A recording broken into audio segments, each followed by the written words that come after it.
సవితమ్మ గారి భర్త ఆయనే ఈరోజు పెనుగొండలో ఒక రౌడీజంకి పాల్పడుతూ కౌన్సిలర్స్ ని బెదిరిస్తూ నీ అంతు చూస్తాను, నీ డెడ్ బాడీ లేకుండా నేను చేస్తాను అని ఈరోజు నిస్సిగ్గుగా ఆయన అందరి ముందు చెప్పడం, దానికి పక్కన పోలీసు ఉంటూ ఒక ఎస్ఐ ఉంటూ సార్ మీరు రాండి మీరు కూర్చోండి సార్ నేను చూసుకుంటానని చెప్పడం, ఇదంతా కూడా నిజంగా సవితమ్మ నీవు ఈరోజు ఖచ్చితంగా ప్రజాస్వామ్యం అనేది ఎక్కడుంది మన నియోజకవర్గంలో పెనుగొండలో అనేది చెప్పాలి. ఎందుకంటే నువ్వేమో పెద్దగా మాట్లాడుతున్నావు, డీబీటీ మేము బటన్ నొక్కినాం, అయితే చాలా మంది గంజాయికు అదే విధంగా మందుకు బానిసైనారని చెప్తున్నావు.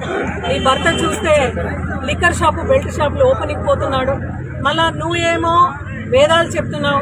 నీ భర్త చూస్తే ఎటువంటి చర్యలు చేసుకుంటున్నాడు, ఎటువంటి ఇది చేసుకుంటున్నారని మీరు చూస్తున్నారు. రౌడీజంకి పాల్పడుతున్నారు, అక్రమంగా ఇసుక తోలుతున్నారు, అదేవిధంగా లిక్కర్ షాప్ ఎక్కడ పడితే అక్కడ ఈరోజు మొత్తం రాష్ట్ర వ్యాప్తంగా బెల్ట్ షాపులు ఓపెన్ అయినాయి.